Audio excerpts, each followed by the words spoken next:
There's many stigmas that come with working in fast food and retail. It's a good first job for teenagers entering the workforce. It's a stopgap job for a college student trying to make ends meet. And the worst one, it's a hub, if not a last resort, for low-skilled and incompetent workers. Many people, given their druthers, avoid applying in fast food like the bubonic plague. No matter what the stigma or stereotypes, fast food is seen as an unglamorous, dead-end job for an older adult. Enter Sadao Maou, a character that frames these stereotypes in a self-deprecating, entertaining, and strangely meaningful light. The Devil is a Part-Timer opens with a short prologue about the all-powerful, intimidating King Satan and his 4 generals attempting to conquer the fantastical world of Ente Isla. Viewers are thrown into the very fever pitch of a battle between humans and demons. The humans have successfully quelled Satan's biggest attempt at world domination and surrounded his home fortress. Through this scene,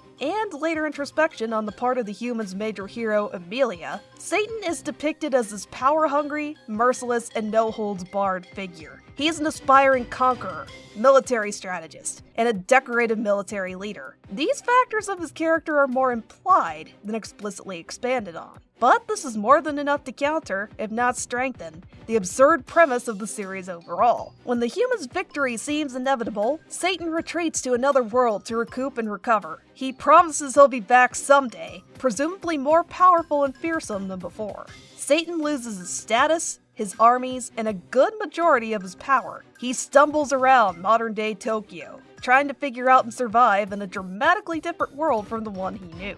Eventually, he adopts the pseudonym Sadao Maou and carves out a modest living as a part-time fast food worker at McRonald's, this particular series equivalent to McDonald's. Maou takes readily to the rigorous, fast-paced environment of fast food. He's polite, he's infectiously cheerful, a hard worker, and adaptive. While one of his strongest motivators is trying to survive on minimum wage, the bigger emphasis rests on how internally motivated and ambitious Maou is. Indeed, the same demon that sought to conquer on a worldwide scale harbors the same, if not even more intense, zeal for climbing the corporate ladder. It's practically an obsession on his part. Meeting sales quotas and striving to meet corporate goals and rankings are key to his slow climb from cashier to shift manager. There's no doubt that Maou could easily become a district manager or franchise owner given enough time, effort, and thanks to his frugal general Ashia, careful budgeting. The most bizarre element at play is that Maou does figure out how to recuperate his powers and return to full strength. He could take over Earth if he wanted to, as well as return Ente Isla at any time.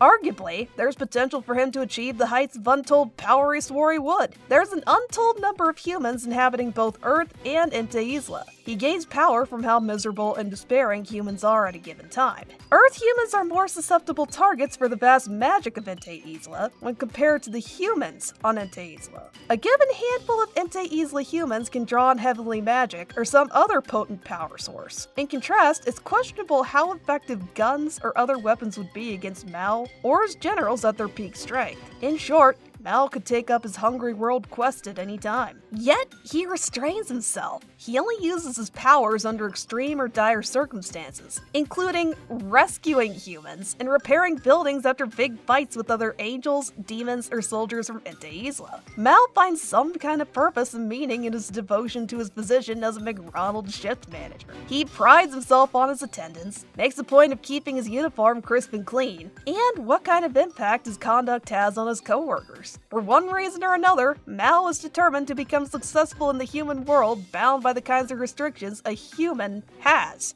For the most part, there's a few radical exceptions. If he takes over, it'll be through channels and opportunities the everyman could seize and act on given enough thought, consideration, work, and luck.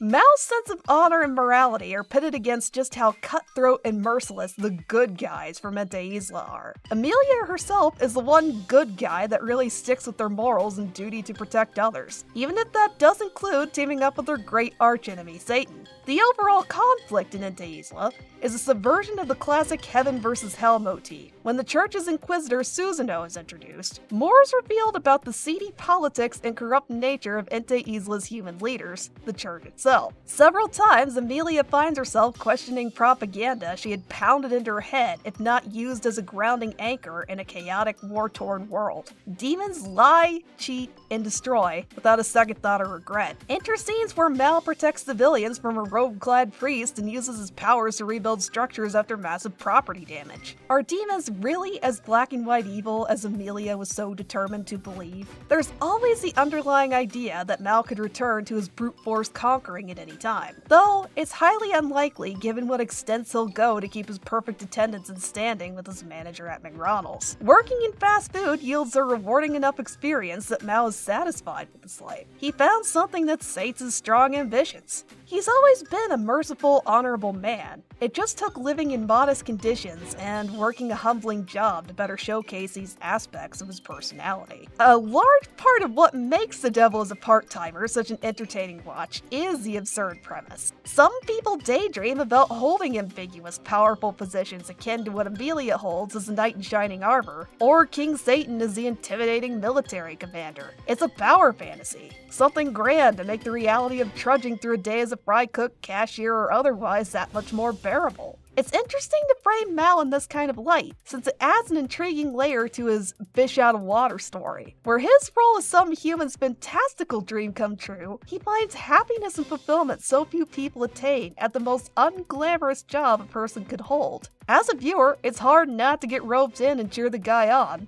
busting up laughing over the course of his antics. Mao's character manages to strike an interesting balance between relatable and utterly surreal.